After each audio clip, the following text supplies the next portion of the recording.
여러분 안녕하십니까? 광주 MBC 뉴스데스크입니다. 이제 2021년이 4시간도 채 남지 않았습니다. 코로나 상황이 나아질까 기대하며 시작했지만 팬데믹 속에 전 국민이 힘든 시간을 보냈는데요. 지난 한 해를 마무리하고 새해를 기다리는 시민들의 표정은 어떨까요? 광주 충장로에 취재기자 나가 있습니다. 이다현 기자, 지금 거리 분위기 어떻습니까? 네, 이곳 충정로는 다소 한산한 느낌입니다. 이제 몇 시간 뒤면 2022년 새해가 되는데요. 이곳 거리는 코로나19 이전과 비교했을 땐 사람이 절반 이상으로 줄었습니다. 그래도 가족끼리, 친구끼리 나와서 식사도 하고 신년 운세도 보는 등 소소하게나마 올해의 마지막 날을 즐기는 모습을 볼 수 있었습니다. 코로나라서 솔직히 밖에 나가서 이렇게 하는 것들이 좀 많이 조심스러운데 그래도 약간 좀 마지막 날이고 하니까 한번 바람이라도 좀 쐴 겸 잠깐 겸사해서 한번 나와봤습니다. 시민들은 저마다의 방법으로 2021년의 끝을 기념했습니다. 하지만 사회적 거리두기로 인해 식당이나 카페에서 모일 수 있는 시간이 제한되다 보니 코로나19 이전 때와는 달리 거리가 차분한 모습입니다. 특히 코로나19로 인해 지난해부터 2년째 연말 특수를 놓칠 수밖에 없었던 자영업자들의 얼굴이 어두웠습니다. 아니요, 코로나 때문에 많이 못 오고 더군다나 방역 패스 그것 때문에 더 안 온 것 같아요. 또 9시 제한이라 더 안 되네요. 광주와 전남 지역 해맞이 행사는 지난해에 이어 이번에도 전면 취소됐습니다. 1월 1일과 2일 무등산 입사는 일출 시각에 탐방객들이 몰리는 걸 막기 위해 아침 7시 이후에나 가능하게 됐고 매년 열리던 동구 너릿제와 남구 금당산 정상 해맞이 행사도 열리지 않습니다. 취소하고 멈추는 일이 많은 만큼 시민들은 더 간절한 마음으로 새해엔 코로나19 상황이 마무리되길 바라고 있습니다. 한편 내일은 오늘보다 기온이 더 떨어져서 아침 최저 기온이 영하 9도를 기록할 것으로 예보돼 새해 첫날 외출할 때 추위에 대비하셔야겠습니다. 지금까지 충정로에서 MBC 뉴스 이다현입니다. 학교와 요양시설 등을 중심으로 산발적인 감염이 지속되면서 광주 전남 지역 코로나19 확진자 수는 역대급 규모로 증가하고 있습니다. 광주 전남 방역당국에 따르면 오늘 오후 6시 기준으로 신규 확진자는 광주 86명, 전남 42명 등 모두 128명으로 집계됐고 29일 150명, 그제는 145명에 이어 연일 역대급 확산세가 계속되고 있습니다. 사망자도 꾸준히 발생해 광주에서만 하루 사이 3명이 코로나19로 목숨을 잃었습니다. 한편 광주시와 전라남도는 정부 방침에 따라 현행 사회적 거리두기 강화 조치를 2주 더 연장하기로 하고 사적 모임 4인 제한과 식당과 카페 등 다중이용시설 운영시간 제한 조치 등을 그대로 유지한다고 밝혔습니다. 지방 소멸에 대한 우려는 올해 꾸준히 거론된 화두 가운데 하나입니다. 전남 지역 자치단체들이 소멸 가능성을 낮추고 인구 늘리기에 안간힘을 쏟고 있지만 역부족인데요. 일자리와 의료 여건 개선 등 국가 차원의 지원이 더없이 중요해졌습니다. 김한수 기자의 보도입니다. 전교에 단 둘뿐인 4학년 학생들이 체육 수업을 하고 있습니다. 70년대 학생 수가 1000여 명에 이를 정도로 큰 학교였던 해남 북일초는 지금은 20명에 불과합니다. 해남군 전체 인구가 3분의 1로 줄어드는 사이 이 학교의 학생들은 50분의 1로 줄어든 겁니다.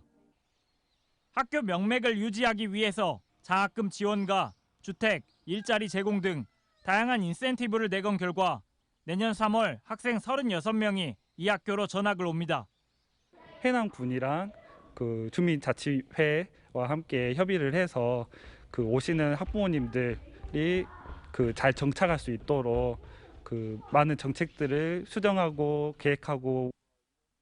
해남군은 올해 인구 정책이 가장 우수해 전남 지역 자치단체 가운데 대상을 수상했습니다. 한 해 인구 정책에 투입하는 예산만 100억 원이 넘습니다. 하지만 해남군의 표정은 밝지만은 않습니다. 인구 늘리기에 총력전을 펼치고 있지만 지난해 해남군 인구가 7만 명이 붕괴되는 등 전체 인구는 감소세를 보이고 있습니다.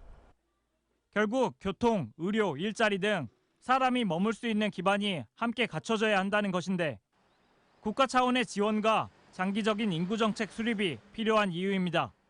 정주 여건 분야, 일자리 경제 분야, 청년 분야, 의료 건강 분야 이렇게 분야별로 유형별로 나눠서 시책을 발굴해서 정부에 건의하려고 지금 본격적인 준비를 하고 있고요.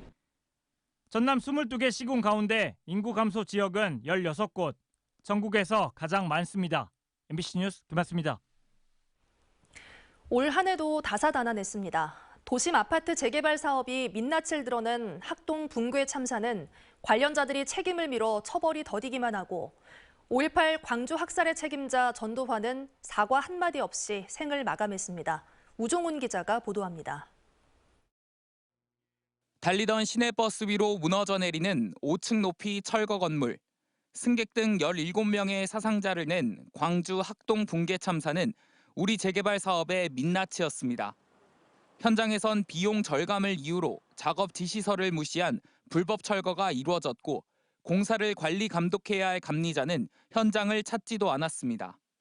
수사는 학동 4구역 재개발조와 비리로 확대됐고 뒷돈이 오간 각종 공사 따내기와 불법 재하도급이 없었다던 현대산업개발이 재하도급에 관여한 정황이 연달아 드러났습니다.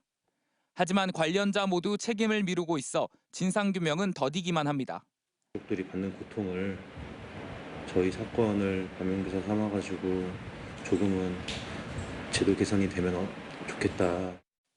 5.18 학살의 주범 전두환도 끝내 사과 없이 사망했고 이에 앞서 신군부의 2인자였던 노태우 씨도 세상을 떠났습니다. 출범과 동시에 전두환과 노 씨에 대한 조사 계획을 세웠던 5.18 진상규명위원회는 이들에 대한 제대로 된 조사를 하지 못했고 신군부 핵심 인물에 대한 몇 차례 방문 조사는 의미 있는 결과를 얻지 못했습니다.